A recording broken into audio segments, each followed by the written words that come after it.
کہ اپنی بچے بھاگ رہے ہیں عدالتوں میں مرضی کی شادیاں کرنے کے لیے، اور ماں باپ ڈٹے ہوئے اپنی مرضی پوری کروانے کے لیے۔ یہ بھی نادان ہیں، وہ بھی نادان ہیں۔ ان نوجوانوں سے کہتا ہوں ایسا عشق نہ کرو کہ عدالتوں میں جا کے نکاح کر رہے ہو، ماں باپ کی دعا نہ ملی تو زندگی بھر کبھی بہار نہ دیکھو گے۔ اور ماں باپ سے کہتا ہوں ایسا ظلم نہ کرو بس یہیں تیری شادی کرنی ہے تو کرنے تو جہاں جاتا چلا جا، یہ ظلم بھی مت کرو۔ ہمارے دیس میں بیٹیوں سے کوئی نہیں پوچھتا کہ بیٹی یہ رشتہ ہے تیرا کر دیں۔ بیٹے تو آج کچھ روشن زمانہ آ گیا پھر بھی کچھ اکڑ مکڑ کر لیتے ہیں، لیکن دیہاتوں میں نہیں ہو سکتا، یہ ہمارے ماحول میں یہ کوئی نہیں ہے۔ اسے وہیں کرنی پڑے گی جہاں باپ نے کہہ دیا ہے۔ وہ اسے نہیں پسند، مجھے آ کر کہے گا، اسے کہے گا جی میں اتنے نہیں کرنا، لیکن میرا پیو ڈنڈا چاہی کھلوتا میں کی کراں۔ یہ زیادتی اور ظلم ہے۔ اور کہیں بچے تو آواز اٹھا لیتے ہیں، بچیاں تو بول نہیں سکتی، گھٹ گھٹ کے مر جاتی ہیں۔ کوئی ماں باپ یہ سلیقہ نہیں رکھتا بیٹی یہ تیرا رشتہ آیا ہے ہم کر دیں، تیری پسند ہے ہم کر دیں۔ صرف بچیوں کو بتایا جاتا ہے، بتانے کی تکلیف بھی گوارا نہیں ہوتی، بس بھائی ہو گیا تیرا۔ ہمارے فیملی ٹرم بہت ذمہ دارہ فیملی، وہ بھی ہم ایک بچی کا فون ہے مجھے، ہمارا بہت پرانا تعلق، گھر جیسا، کہ مولانا مجھے اتنی تعلیم دلوائی، اتنے اعلیٰ کالج میں پڑھایا، اور مجھے فون آیا کہ تیرا اسی رشتہ کر چھڑیا ہے، بس اتھے کر چھڑیا ہے تو فلانی تاریخ نو تیرا نکاح ہے۔ تو میں اس پر بھی راضی تھی، لیکن اتنا تو دیکھ لیتے کہ انسان بھی ہے کہ نہیں۔ ایک شرابی سے مجھے باندھ دیا، آج میری زندگی عذاب بنی ہوئی ہے۔ چلو جہاں اپنی مرضی پوری کرتے کرتے بس اسی گھر تو باہر نہیں کرنا، گھرج کرنا ہے تو گھر شرابی تو سوا ہے کوئی نہیں، لہذا اتھے ہی کرنا ہے۔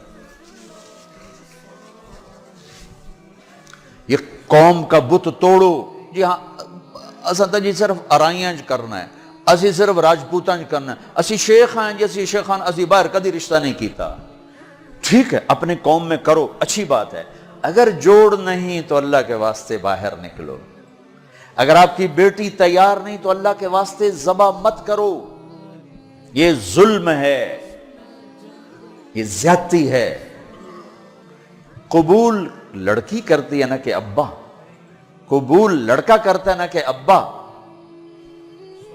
یہ اختیار تو شریعت بچے کو دے رہی، بچی کو دے رہی کہ میں نے قبول کیا، کہے گی تو نکاح ہو۔ وہ کہتے ہیں میں نے قبول نہیں کیا تو اب تو نہیں ہوگا۔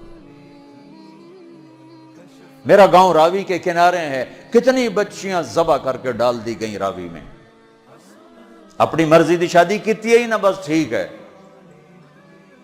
ذبح کر دیا۔ ساری زندگی بیٹے زنا کرتے ہیں تو کہو جی چھوڑ چھکرن کر دی رہ جاندے ہیں، بیٹی پر شک پڑ جائے تو ذبح کر دیتے۔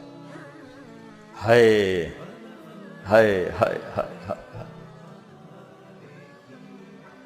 میرے نبی نے آخری خطبے میں بیٹوں کے لیے نصیحت نہیں فرمائی تھی، عورت کے لیے نصیحت، تمہیں عورتوں کے بارے میں نصیحت کر کے جا رہا ہوں، آخری خطبہ تمہیں عورتوں کے بارے میں نصیحت کر کے جا رہا ہوں۔ ایسی درد بھری داستانیں میں جانتا ہوں، میرے دائیں بائیں ہوئی ہیں، ہو رہی ہیں۔ ماں باپ کو کہہ رہا ہوں کہ اللہ کے واسطے ماں باپ ہونے کا غلط فائدہ مت اٹھاؤ، باجی ایتھے کرنا ہے، کھبے سجے ایسی کو نہیں کرنا، اسی قوم تو باہر نہیں کرنا، کرنا ہی تھا کر نہیں تو بیٹھے رہو۔ میرے اپنے خاندان میں ہم چھوٹے چھوٹے کتنی بوڑھی ہماری پتہ نہیں دادیاں نانیاں جو بھی لگ دیاں پتہ نہیں کی لگ دیاں بغیر شادی کے مر گئیں کہ قوم میں رشتہ کوئی نہیں تھا، خاندان میں رشتہ کوئی نہیں تھا۔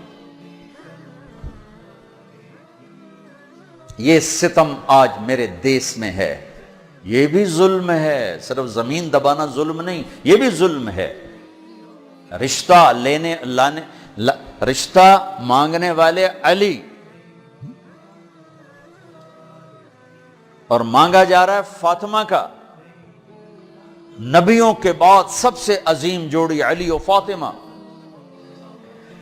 تو آسمان پہ طے ہو چکا ہے۔ علی آ کر بیٹھ جاتے ہیں، شرم کی وجہ سے بول نہیں سکتے، آپ کو تو پتہ ہے کیوں آئے علی کیسے آئے، چپ فرمایا فاطمہ کے رشتے کے لیے آئے ہو گے؟ اچھی. تو ہم نے کہا انشاءاللہ. پہلے ایک حدیث سنو. میرے نبی نے کہا میں نے جہاں شادی کی، میں نے جہاں بیٹی دی، پہلے آسمان سے وحی آئی، پھر میں نے قدم اٹھایا. اس کا مطلب ہے آسمان سے وحی آ چکی ہے کہ چونکہ پہلے ابو بکر نے آ کے رشتہ مانگا، آپ نے انکار کر دیا. حضرت عمر نے آ کے رشتہ مانگا، آپ نے انکار کر دیا. عبد الرحمن بن عوف نے حضرت علی سے کہا علی تو جا مانگ، تجھے نہیں انکار ہوگا. حضرت علی نے کہا میں تو بہت غریب ہوں، میرا تو گھر بھی اپنا نہیں، مجھے دے دیں گے؟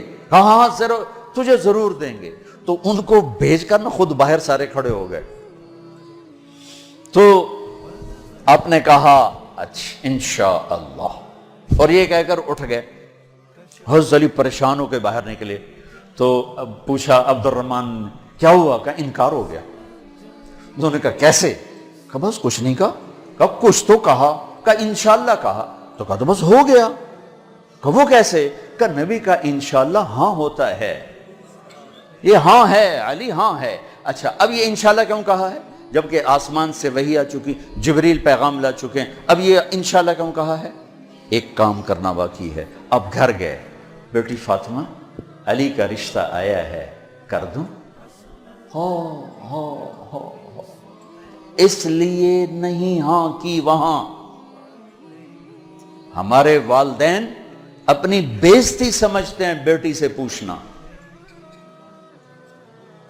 کہ دھیاں کو لو کوئی پوشیندہ ہے. ہمارے ذمہ داروں میں تو بہت ظلم ہوتا ہے. جیسے کوئی گائے بھینس ہے، جیسے کوئی بھیڑ بکری ہے، گلے میں رسی ڈال کے اور کسی کے قلعے پہ جا کے باندھ دو، کسی کے کھونٹے کے ساتھ جا کے باندھ دو.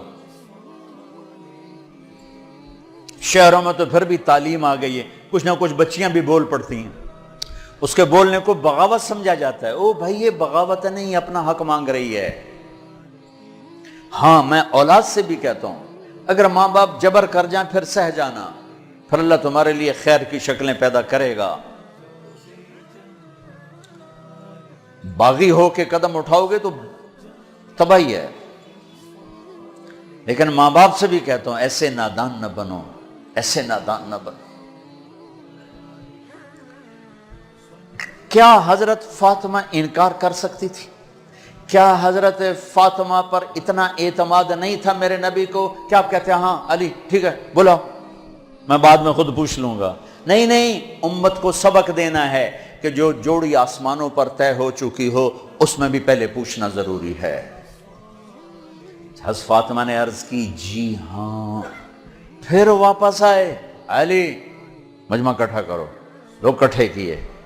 پھر حضرت علی کو یہاں بٹھایا سامنے، پھر ممبر پہ کھڑے ہوئے کہ لوگو جبریل میرے پاس یہ پیغام لے کر آئے اللہ کا کہ میں اپنی بیٹی فاطمہ کا ہاتھ علی کے ہاتھ میں دے دوں. پھر پوچھا، کیوں پوچھا؟ اے میری امت بچیوں سے پوچھنا، یہ ان کا زندگی انہوں نے گزارنی، تم نے تو نہیں گزارنی. میری عزت دا سوال ہے، میری غیرت دا سوال ہے.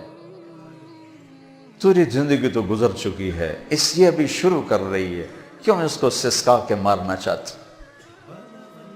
پھر بیٹیوں کو حصہ کوئی نہیں دیتا وراثت میں. کیا کہیں کوڑے کے ڈھیر پر پڑی ملی تھی یا کہیں یتیم خانے سے اٹھا کے لائے تھے یا کسی اور پیٹ میں اس بچی نے پرورش پائی یا کسی اور چھاتی کا دودھ پیا یا کسی اور پانی سے یہ بنی؟ تیرے پانی سے بیٹا بنا، تیرے پانی سے بیٹی بنی. ایک چھاتی کا بیٹے نے دودھ پیا، اسی چھاتی کا بیٹی نے پیا. پروان چڑھی تو جہیز دے کر رخصت. اب چند دن پہلے ایک خاتون کا مجھے فون آیا ایک شہر سے کہ جی بھائیوں نے باپ بیمار ہوئے تو بھائیوں نے فراڈ کر کے ساری جائیداد اپنے نام لگوا کے مجھے خالی ہاتھ کر دیا ہے. میں در بدر پھر رہی ہوں، نہ میرے پاس گھر ہے نہ میرے پاس کھانے کو روٹی ہے، اور بھائیوں نے ساری جائیداد پہ قبضہ کر لیا.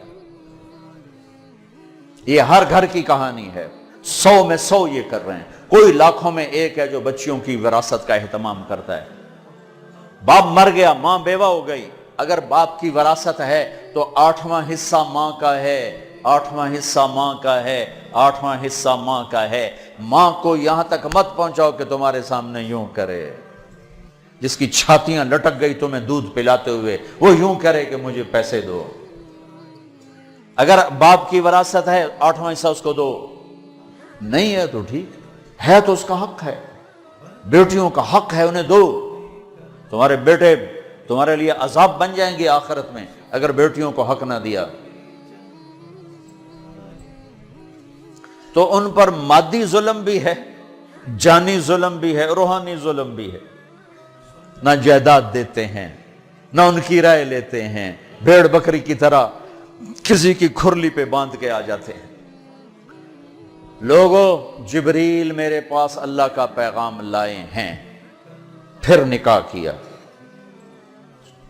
400 درہم 480 درہم دونوں ہیں۔ علی فاطمہ بنت محمد کو تمہارے نکاح میں دیا، قبول ہے؟ کہا جی قبول ہے، اور سجدے میں سر رکھ دیا، رب اوزعنی ان اشکر نعمتک التی انعمت علی، یہ دعا مانگی۔ اللہ کے نبی نے زور سے آمین کہا، پھر آپ نے سب کو شہد کا شربت پلایا یا چھوارے کھلائے، پھر رخصتی ہوئی، مہینے بعد، 6 ماہ بعد، سال بعد، یا فوراً، ساری روایات ہیں۔ حضرت علی آئے تو آپ کو اندر لے گئے، حضرت فاطمہ کا ہاتھ پکڑا اور علی کے ہاتھ میں دیا اور کہا، علی آپ کو نبی کی بیٹی مبارک، اللہ، آپ کو نبی کی بیٹی مبارک۔ پھر فرمایا، میری بیٹی، مجھے اپنے خاندان میں جو سب سے زیادہ محبوب تھا، میں نے تیرا ہاتھ اس کے ہاتھ میں دیا،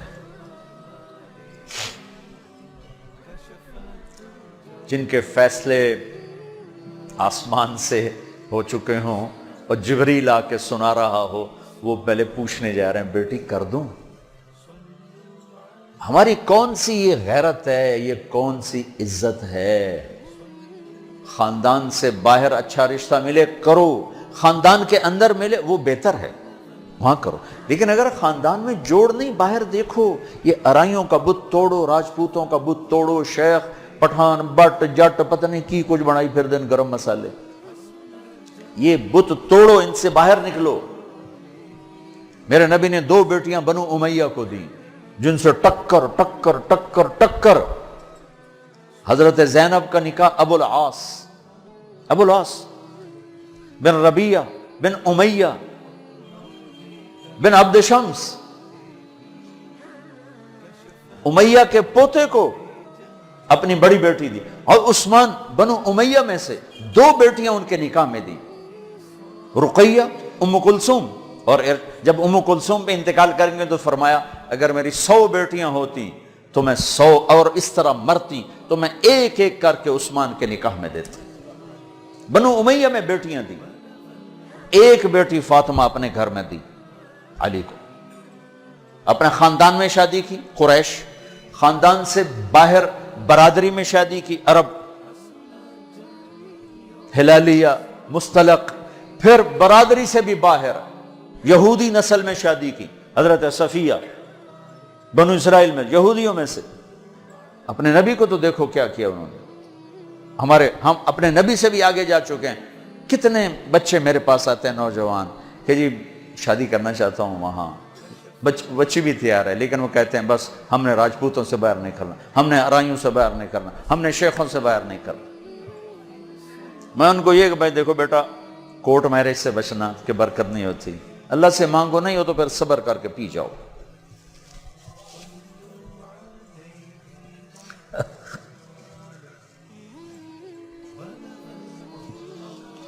اچھا بھائی بس کریں۔ تو یہ ایک خوبصورت زندگی ہے جس کو سیکھنے کی ضرورت ہے۔ یہ تبلیغ میں جانا، اس کو سیکھنا ہے۔ یہ وہ زندگی کے وہ مسائل ہیں جو عام طور پر ممبر سے بیان نہیں ہوتے، عام طور پر ان کو نہیں سامنے لایا جاتا، جس کی وجہ سے ہم ایسے الجھے پڑے ہیں۔ میں آپ کی منت کرتا ہوں، اپنے نبی کی پاکیزہ سیرت سیکھو، زندگی سیکھو، قرآن پڑھو، سیرت پڑھو، علماء سے رابطہ رکھو، علماء کو عزت دو، ہر فرقے کے عالم کو عزت دو، آپ سے اختلاف کرے، آپ کو برا بھلا کہے، عزت سے سلام کرو، محبت کرو، تبلیغ میں وقت لگاؤ، تو انشاءاللہ آپ کی زندگی کے روشن باب کھلتے چلے جائیں گے، کھلتے چلے جائیں گے۔ اور وہ چلا 4 مہینے کے لیے تو جس کے نصیب میں ہوگا وہ نکلے گا۔ لیکن ایک مطالبہ میں ہر بیان کے آخر میں کیا کرتا ہوں، وہ اب بھی کر رہا ہوں کہ ماشاءاللہ اکثر نوجوان کھڑے ہو، بیٹھے ہو، پیچھے بھی گراؤنڈ میں لوگ بیٹھے ہوئے ہیں، میں آپ سب سے توبہ کی تشکیل کروانا چاہتا ہوں کہ آؤ ہم سب مل کر اجتماعی توبہ کر لیں کہ توبہ سے اللہ خوش بڑا ہوتا اور پچھلے سارے گناہ معاف ہو جاتے ہیں۔ تو کیا خیال ہے، توبہ کرنا ہے؟ تو توبہ کرتے ہو؟ پکی کرتے ہو؟ کہو میرے ساتھ، یا اللہ میری توبہ، پھر کہو یا اللہ میری توبہ، پھر کہو یا اللہ میری توبہ۔ مبارک مبارک مبارک۔ اگر آپ نے پکی کر لی ہے تو اللہ کے فضل سے آپ کے پچھلے سب گناہ معاف ہو گئے۔ اب ان علماء سے پوچھ لینا کہ اس کی ترتیب کیا ہے، فرائض چھوٹے ہیں کیا کرنا ہے، حقوق چھوٹے ہیں کیا کرنا ہے، لیکن گناہ معاف ہو گیا۔ نماز نہیں پڑھتا تھا، گناہ معاف۔ اب کرنا کیا ہے؟ کسی کے حق دبائے تھے، گناہ معاف۔ اب حق ادا کیسے کرنا، یہ اپنے اہل علم سے یا جس پر آپ کو اعتماد ہو اس سے جا کر آپ پوچھ لو۔ اور آپ جہاں جہاں سے آئے ہو، میری یہ گزارش ہے، مہینے میں 3 دن تبلیغ میں ضرور جاتے رہو، صرف 3 دن۔ نیت کرتے ہو سارا مجمع سارے؟ اور جو آپ فیصل آباد میں رہتے ہو تو جمعرات کو مرکز میں جایا کریں، جو ہمارا یہاں اسماعیل مسجد ہے جہاں ماشاءاللہ دین کی بات جمعرات کو ہوتی ہے، رات وہاں گزارو، آپ کو بہت فائدہ ہوگا، ورنہ کم کم مغرب سے عشاء کا وقت ضرور وہاں گزارو۔ اور آخری بات یہ ہے کہ اگر آپ کسی سے لڑے ہوئے ہو تو یہاں سے اٹھ کے صلح کر لینا۔ لڑائی زیبا نہیں، قطع تعلق۔ لڑائی ہونا کوئی مسئلہ نہیں، اونچ نیچ کوئی مسئلہ نہیں، قطع تعلق، بول چال بند، باجی ہونا سی گل ہی نہیں کرنا، اسی جی بس بائی کاٹ کرتا ہے۔ جڑا ادھے جاوے گا وہ ساڑا دشمن، ہمارے دیہاتوں میں تو یہ کہتے جڑا انہوں ملیا وہ ساڑا بھی دشمن ہے، اسی لیکے چھک چھڑن۔ اے جٹاں دے بٹھوں دے ہوں میں انہاں دے اسی لیکے چھک چھڑن۔ اے لیکے مٹا چھڑو نہیں تو موت او لتر مارنے نا۔ تو بھائیو جس سے آپ ناراض ہو، لڑے ہوئے ہو، صلح کر۔ خاص طور پر بیوی سے کھٹ بٹانا تو جاتے ہی صلح کرنا، چونکہ جب میاں بیوی لڑ کے صلح کرتے ہیں تو اللہ ان کے پچھلے سارے گناہ معاف کر دیتے ہیں، سارے گناہ معاف کر دیتے ہیں۔ اور عجب حدیث سنو، سب سے پہلے جو ترازو میں تولا جائے گا نا عملوں کو، تو نماز ہے یا روزہ یا تبلیغ یا علم یا حج؟ نہیں، سب سے پہلے بیوی سے سلوک تولا جائے گا۔ سب سے پہلے بیوی سے کیا کرتا تھا یہ تولا جائے گا۔ اس لیے بھائیو اگر کوئی انبن ہے، ہو جاتا ہے، کوئی مسئلہ نہیں، ہو جاتا ہے، صلح کر لینا، صلح کر۔ کسی سے آپ کی بول چال بند ہے، خود جا کے سلام کر لینا، تو انشاءاللہ اللہ آپ کے لیے خیر برکت کے راستے کھولے گا۔ اب جو بھائی ہمارے بچے کل سے جا رہے ہیں نا بچے ہمارے ہیں، تو جو کل سے ہمارے بچے جا رہے ہیں، ان کے ساتھ جو بھائی چلے کے لیے نوجوان تیار ہو ذرا کھڑے ہو کے دیدار کرا دو، پھر دعا کرا دو۔ جو ان کے ساتھ کل